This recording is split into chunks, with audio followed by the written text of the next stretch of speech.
Good morning class. आप सभी का हमारे इंस्टीट्यूट में स्वागत है।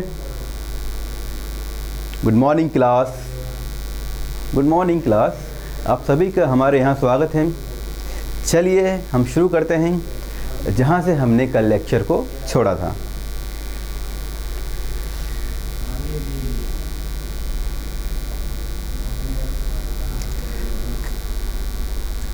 लास्ट क्लास में हमने बात करी थी प्लांट टिश्यू कल्चर के इंट्रोडक्शन की बात करी थी। फिर हमने बात करी थी प्लांट टिश्यू कल्चर किस तरह स्टार्ट करते हैं, प्लांट टिश्यू के लिए हम कौन सा पार्ट या सेल लेते हैं, उसके द्वारा क्या फॉर्मेशन होता है और कौन कौन से वहाँ पर हम न्यूट्रिएंट मीडिया यूज़ करते हैं। तो हम कुछ चीज़ें वहाँ पर देख चुके हैं।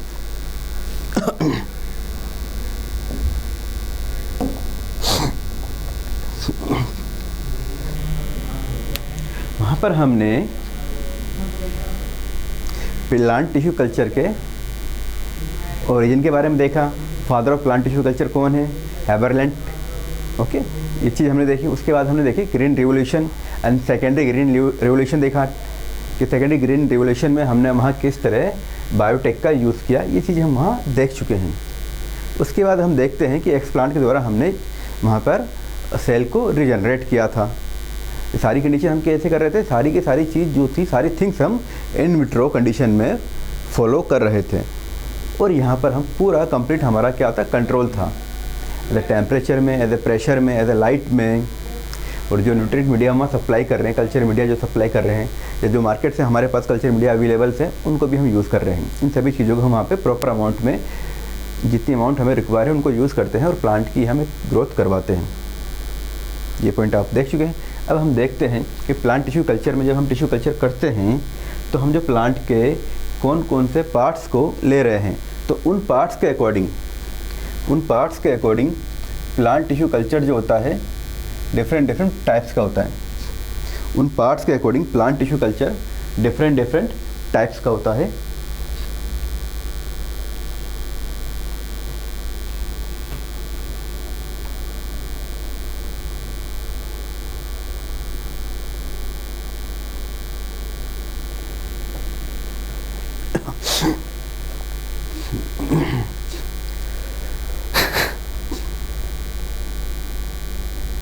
अब फ्रेम सही है? सही है। तो जो हम पार्ट्स ले रहे हैं उन पार्ट्स के according plant tissue culture different types का होता है। सपोज हमने प्लांट की रूट लिए तो हमारे पास क्या है? ये रूट कल्चर। अगर हम प्लांट की रूट ले रहे हैं, हमने अगर प्लांट की रूट को ग्रो करवाया है, ओके, रूट सिस्टम से हमने रूट को क्या किया? रूट सिस्टम से हमने एक रूट को आइसोलेट किया। ए सिंगल रूट को हमने क्या किया? आइसोलेट। और अब इस सिंगल सेल को जब हमने आइसोलेट किया है तो इसे अगर हम इन विट्रो कंडीशन में ग्रो करवा रहे हैं, इन विट्रो मतलब लेबोरेटरी कंडीशन में, okay, in vitro condition and laboratory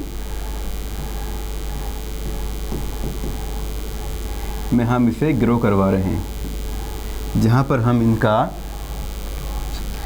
proper ध्यान रख रहे हैं एज ए पीएच में, टेम्परेचर में, और इन्हें हम प्रॉपर अमाउंट में न्यूट्रिएंट मीडिया या कल्चर मीडिया प्रोवाइड करवा रहे हैं।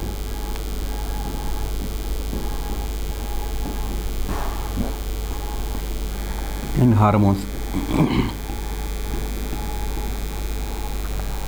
अगर हमने प्लांट की एक रूट को लेते हैं,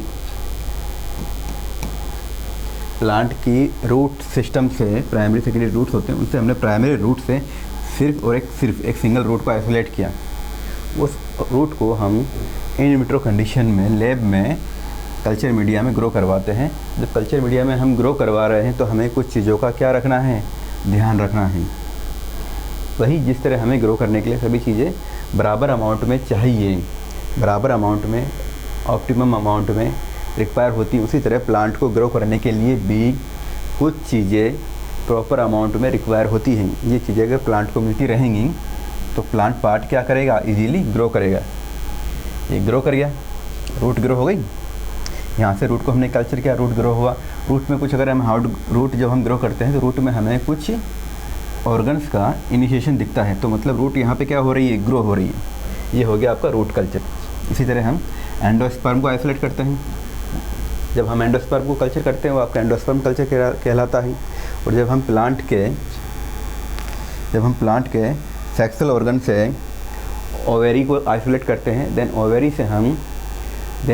से हम क्या कर रहे हैं, प्लांट का फॉर्मेशन करना चाह रहे हैं। ओवेरी से या ओव्यूल से हम प्लांट का क्या चाह रहे हैं, फॉर्मेशन करना चाह रहे हैं। तो इन्हें हम एक ओवेरी को आइसोलेट करते हैं, उसके द्वारा कंप्लीट हमारा क्या हो रहा है, होल प्लांट का फॉर्मेशन हो रहा है। तो इसे बोलते हैं ओवेरी कल्चर। इसी को दूसरी प्रोसेस को बोलते हैं ओव्यूल कल्चर। और अगर हम प्लांट के मेल पार्ट से एंथर को आइसोलेट कर लेते हैं और एंथर के द्वारा हम क्या करते हैं, कंप्लीट प्लांट का फॉर्मेशन कर रहे हैं, तो इसे हम बोलते हैं एंथर कल्चर। ओके, इसे हम क्या बोलते हैं, एंथर कल्चर। इसे हम क्या बोलते हैं, एंथर कल्चर।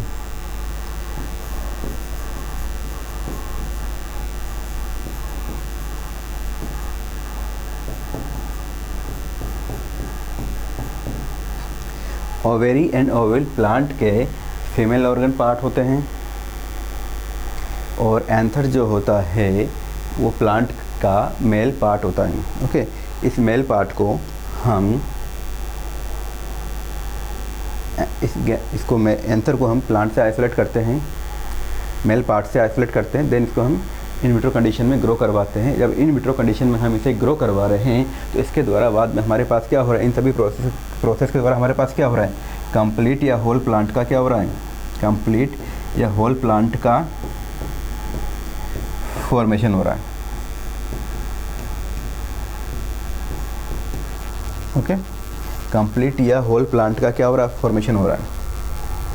क्यों हो रहा है ये हम लास्ट क्लास में देख चुके हैं, क्योंकि इनमें हमारे पास क्या होता है, इनमें हमारे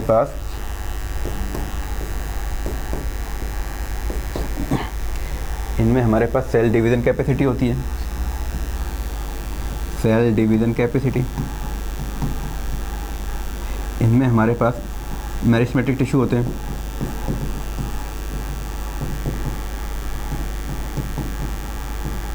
इनमें सेल डिफरेंशिएशन की कैपेसिटी होती है और इनमें ही सेल डी डिफरेंशिएशन की कैपेसिटी होती है, डी डिफरेंशिएशन की कैपेसिटी भी होती है।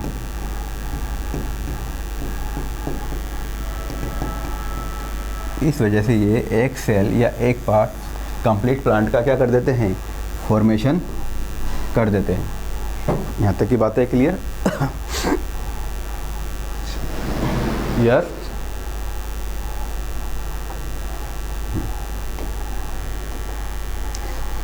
तो इन पार्ट्स को लेकर हम जो प्लांट का कल्चर कर रहे हैं, ग्रो कर रहे हैं इन विट्रो कंडीशन में, तो उसके अकॉर्डिंग इन्हें हमने ये नाम दिए। नेक्स्ट है हमारे पास रूट हो गया, एंडोस्पर्म हो गया, ओवेरी हो गया 3, ओवल हो गया 4, एंथर हो गया 5। ओके, सिक्स्थ हमारा है एक्सप्लांट कल्चर।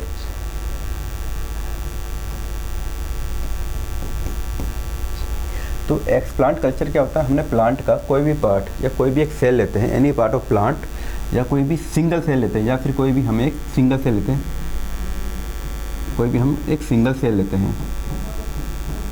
इस सिंगल सेल को हम जो हमारा मैटरनल प्लांट या पैटर्नल प्लांट है उससे अगर हम आइसोलेट करते हैं तो हमें ये ध्यान रखना है कि जो सिंगल सेल हमने प्लांट के पार्ट से आइसोलेट करिए, पहली बात तो ये यंग होनी चाहिए, हेल्दी होनी चाहिए, यंग होनी चाहिए, हेल्दी होनी चाहिए। इसमें किसी भी प्रकार का कोई डिजीज़ नहीं होनी चाहिए। कैसे होना चाहिए, डिजीज़ फ्री होना चाहिए, किसी भी प्रकार की कोई डिजीज़ नहीं होनी चाहिए, डिजीज़ फ्री होना चाहिए, कोई इन्फेक्शन नहीं होना चाहिए, कोई इन्फेक्शन नहीं होना चाहिए,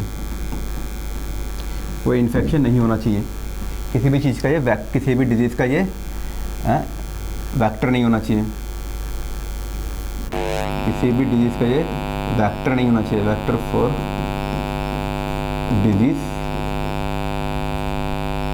नहीं होना चाहिए। ये चीज़ें यहाँ पे ध्यान रखनी है कि जो प्लांट का हम या सिंगल सेल जो हम ले रहे हैं वो यंग होनी चाहिए, हेल्दी होनी चाहिए। यंग और हेल्दी के साथ साथ वो क्या होनी चाहिए, डिजीज़ फ्री होनी चाहिए, उस पर किसी भी प्रकार का कोई इन्फेक्शन नहीं होना चाहिए, और वो सभी किसी भी तरह के रोग के लिए, किसी भी तरह की बीमारी के लिए वेक्टर के तौर पर काम ना करे। ये चीज़ें वहाँ पे होनी चाहिए। इसके लिए हम क्या ले सकते हैं, एक पीस ऑफ लीफ ले सकते हैं, स्टेम ले सकते हैं, शूट टिप ले सकते हैं, और कोटिलेडन ले सकते हैं, एट्सेट्रा। अब यहाँ पे यंग हेल्दी क्यों कहा है, जब आपको हमने रिप्रोडक्शन इन ऑर्गेनिज्म में पढ़ाया था तो वहाँ पे हमने बताया था कि जो एक सेल होती है या एक ऑर्गेनिज्म होता है, उसकी जब ग्रो करते हैं तो पहले बर्थ होती है, ओके, बर्थ ग्रो करेगा, जुवेनाइल फेज आएगी, जुवेनाइल के बाद मैच्योरेशन फेज आएगी, मैच्योरेशन के बाद हमारे पास क्या आएगी, रिप्रोडक्टिव फेज आएगी, रिप्रोडक्टिव फेज के बाद क्या आएगी, उसकी ओल्ड एज आएगी, ओल्ड एज के बाद फिर हमने बात की थी सीनेसेंस की एंड सेल एजिंग की, ओके। तो यहीं पे हमारे पास क्या आ गई, सेल एजिंग आ गई, सेल एजिंग। देन फिर हमने क्या बात करी, नेचुरल डेथ की बात करी थी।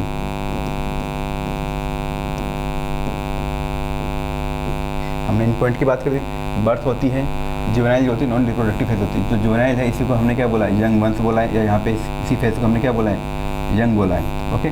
तो मतलब वो अगर इस फेज़ में है, तो इस फेज़ में आकर हमने से यहाँ से कुछ इंडक्शन दिए, कुछ कल्चर मीडिया के द्वारा हमने कुछ हार्मोन, ग्रोथ हार्मोन रेगुलेटर्स इसको प्रोवाइड करवाए हैं, तो देन ये क्या करेगी, रिप्रोड्यूस करेगी, ओके। तो या तो हम जुवेनाइल फेज से या फिर मैच्योर फेज से एक प्लांट का पार्ट, सेल, टिश्यू लेते हैं, जिनमें क्या होती है, कैपेसिटी, कैपेबिलिटी होती है। ये कैपेसिटी एंड कैपेबिलिटी होती है, ये कैपेसिटी एंड कैपेबिलिटी होती है कि वो आगे जाकर रिप्रोड्यूस करें और अपने सेल नंबर को इंक्रीज़ करें। तो ये कैपेबिलिटी, कैपेसिटी होती है इन यंग वंस में कि वो जाके एक सेल के द्वारा क्या कर रहे हैं, एक सिंगल सेल से कंप्लीट क्या कर रहे हैं, होल प्लांट का फॉर्मेशन कर रहे हैं। एक सिंगल सेल के द्वारा हमारे पास क्या हो रहा है, कंप्लीट प्लांट का फॉर्मेशन हो रहा है। फिर वो चीज़ें बार बार नहीं बताऊंगा कि हम इन विट्रो कंडीशन में यहाँ पे culture media, optimum pH, temperature etcetera use कर रहे हैं। तो सभी जगह जब भी हम प्लांट टिश्यू कल्चर की बात कर रहे हैं तो ये चीज़ें हमें प्रोवाइड करनी है, ये चीज़ें हमें प्रोवाइड करनी ही है ग्रो करवाने के लिए। कि प्रॉपर अमाउंट में हमारे पास कल्चर मीडिया, न्यूट्रिएंट मीडिया होना चाहिए, ग्रोथ हार्मोन रेगुलेटर्स होने चाहिए, पीएच का ध्यान रखना है, टेम्परेचर का ध्यान रखना है, लाइट का ध्यान रखना है, इन चीज़ों का ध्यान रखना है। इसके द्वारा हमारे पास क्या होता है, सिंगल सेल से हम यहाँ क्या कर रहे हैं, कंप्लीट होल प्लांट का फॉर्मेशन कर रहे हैं। ओके। अब ये डिजीज़ फ्री होनी चाहिए, इसमें कोई इन्फेक्शन होनी चाहिए, वेक्टर किसी डिजीज़ के लिए ये डिजीज़ फ्री होनी चाहिए, इसमें किसी तरह का कोई इन्फेक्शन नहीं होना चाहिए, और ये किसी रोग के लिए, किसी बीमारी के लिए एज ए वेक्टर के तौर पे काम नहीं करना चाहिए। अगर इसमें कोई बीमारी होगी तो एक सेल के द्वारा फिर जो हम नया प्लांट बनाएंगे तो सारी डिजीज़ प्लांट में, पूरे प्लांट में आ जाएगी। अगर वो किसी रोग के लिए, किसी बीमारी के लिए एज ए वेक्टर काम कर रहा है तो वो बीमारी भी प्लांट के किसी पार्ट में या पूरे प्लांट में चली जाएगी। तो उसको हमें ग्रो करवाने में जो हमें टाइम कंज्यूम लगा है, जो मनी हमारी वेस्ट हुई है, जो हमारा लेबोरेटरी वर्क में जो एक्सपेंस आया है, उसका वहाँ पे कोई बेनिफिट नहीं निकल रहा है, उसका वहाँ पर कोई बेनिफिट नहीं निकल रहा है। हमें तो जो प्लांट टिश्यू कल्चर कर रहे हैं, जब हम इसके इंपॉर्टेंस देखेंगे तो वहाँ बताएंगे कि हम जो प्लांट टिश्यू कल्चर कर रहे हैं वो क्यों कर रहे हैं। वहाँ हम कर रहे हैं तो इसका एक मेन पॉइंट ये भी है कि हमें कम समय में ज़्यादा अमाउंट चाहिए, पहला पॉइंट। दूसरा, हमें ये चाहिए कि जो भी प्लांट हम फॉर्म कर रहे हैं वो प्लांट सभी डिजीज़ फ्री होने चाहिए, वो सभी प्लांट क्या होने चाहिए, डिजीज़ फ्री होने चाहिए। इसीलिए हम प्लांट टिश्यू कल्चर करते हैं। भाई हम प्लांट टिश्यू कल्चर क्यों कर रहे हैं, ये हम जब इसके इंपॉर्टेंस पढ़ेंगे तो वहाँ बताएंगे प्लांट टिश्यू कल्चर क्यों कर रहे हैं। बट दो इंपॉर्टेंस मैं आपको भी बता चुका हूँ कि पहला, हमें कम समय में ज़्यादा अमाउंट की रिक्वायरमेंट होती है। दूसरा, हमें जो भी प्लांट हम ग्रो करवा रहे हैं वो सभी प्लांट हमारे क्या होते हैं, सिंगल सेल से हम ग्रो करवा रहे हैं, वो सभी कैसे होने चाहिए, वो सभी के सभी डिजीज़ फ्री होने चाहिए। सभी के सभी कैसे होने चाहिए, डिजीज़ फ्री। ये पॉइंट क्लियर। वही एक्सप्लांट क्या है, वही एक्सप्लांट है कि पार्ट ऑफ सेल होता है, पार्ट ऑफ प्लांट होता है, पार्ट ऑफ टिश्यू होता है, जिसके अंदर cell division, cell differentiation, cell division differentiation and dedifferentiation की कैपेसिटी होती है, जो एक सेल के द्वारा आगे जाकर टोटिपोटेंसी की हेल्प से कंप्लीट होल प्लांट का फॉर्मेशन कर रहा है। नेक्स्ट, ये पॉइंट क्लियर। नेक्स्ट आते हैं एक्स प्लांट के बाद केलस कल्चर। अब इनकी भी एक प्रोसेस होती है। जब हम एक्स प्लांट को लेते हैं, एक्स प्लांट के पार्ट रूप में हमने कुछ लिया, इस एक्स प्लांट को हम ग्रो करवा रहे हैं, सिंगल सेल को। जब एक्स प्लांट ग्रो करता है तो एक्स प्लांट के बाद जो नेक्स्ट स्टेप आती है, जो फॉर्मेशन होता है एक्स प्लांट के बाद, वो होती है हमारी केलस का फॉर्मेशन। एक्स प्लांट के बाद हमारे पास जो स्टेज आती है वो होती है हमारी केलस फॉर्मेशन। ओके, एक्स प्लांट जब हम ग्रो करवा रहे हैं कल्चर मीडिया में डालकर इन विट्रो कंडीशन में, तो एक्स प्लांट के बाद जो स्टेज हमारे पास आती है, वो आपकी होती है केलस कल्चर। क्या होती है? एक्स प्लांट को ग्रो करवाएं तो हमारे पास एक स्टेज आती है केलस। फिर हम केलस को क्या करते हैं? कल्चर करते हैं। तो केलस को कल्चर करने के लिए केलस क्या होता है पहले तो देखिए। केलस आपका एक अनऑर्गेनाइज्ड मास ऑफ सेल होता है। केलस आपका एक अनऑर्गेनाइज्ड मास ऑफ सेल होता है, जिसमें पेरेन्काइमेटिक टिश्यू या सेल्स होते हैं। केलस आपका एक अनऑर्गेनाइज्ड मास ऑफ सेल होता है, जिसमें आपके पेरेन्काइमेटस टिश्यू सेल होते हैं। और इसको ग्रो करने के लिए हमें ग्रोथ हार्मोन्स और ऑक्सीजन की रिक्वायरमेंट होती है। डिपेंड करता है कि हमें फर्स्टली किस पार्ट को ग्रो करवाना है। फर्स्टली हमें ऑक्सीजन एंड साइटोकाइनिन की रिक्वायरमेंट होती है। ऑक्सीजन एंड साइटोकाइनिन की रिक्वायरमेंट होती है। हमें देखना है कि पहले किस पार्ट को ग्रो करवाना है, शूट एंड रूट। ओके, जो आपका केलस है ये अनऑर्गेनाइज्ड मास ऑफ सेल है, कलेक्शन ऑफ सेल है, बंच ऑफ सेल है, कलेक्शन ऑफ सेल। ये आपका कलेक्शन ऑफ सेल या बंच ऑफ सेल होता है। कलेक्शन ऑफ सेल या बंच ऑफ सेल होता है, जिसमें हमारे पास क्या होती है? डिफरेंशिएशन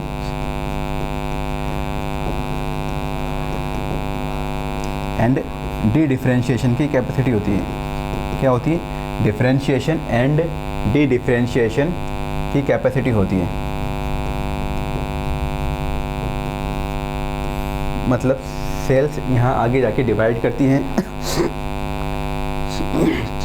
सेल्स यहाँ आगे जाकर डिवाइड कर रही हैं, एक सेल से दूसरी सेल का फॉर्मेशन हो रहा है। देन सेल के बाद यहाँ पर एक सिंगल सेल से यहाँ पर हमारे पास multiple cell,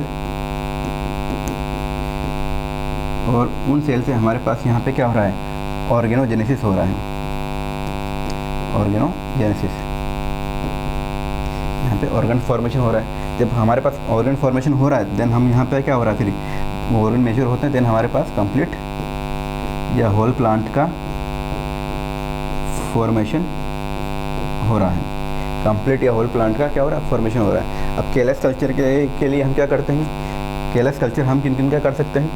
single cell suspension का केलस कल्चर कर सकते हैं, प्रोटोप्लास्ट का कर सकते हैं।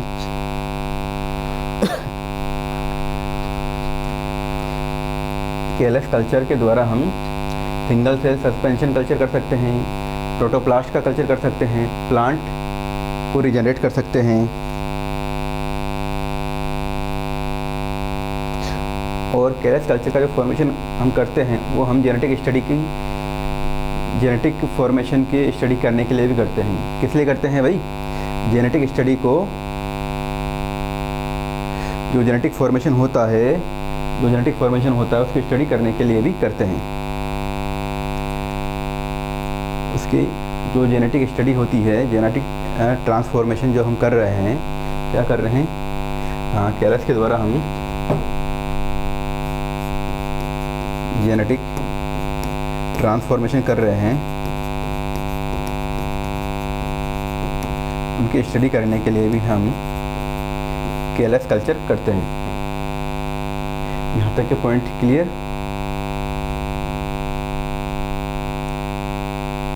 ये आपके थ्योरेटिकल पोर्शन में क्वेश्चंस आ सकते हैं, सभी एग्ज़ाम्स में जहाँ पर भी आपके थ्योरेटिकल क्वेश्चंस आते हैं, सब्जेक्टिव क्वेश्चंस आएंगे, वहाँ पर ये चीज़ें आ सकती है कि इनकी स्टेप्स क्या होती है, टाइप्स क्या होते हैं। और वन लाइनर क्वेश्चन आ सकता है, केलस क्या होता है आपका? केलस आपका unorganised mass of cell, collection of cells होता है, जिसमें हमारे पास पेरेंकाइमेटस टिश्यू सेल्स होते हैं। ये आ सकता है कि आपका जो कैलस होता है क्या होता है। कैलस क्या है आपका?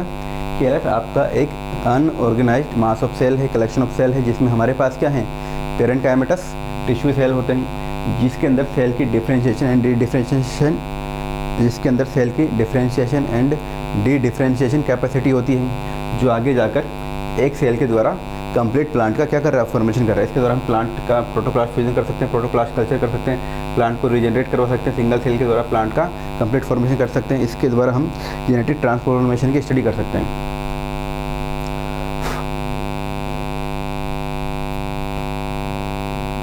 इसके द्वारा हम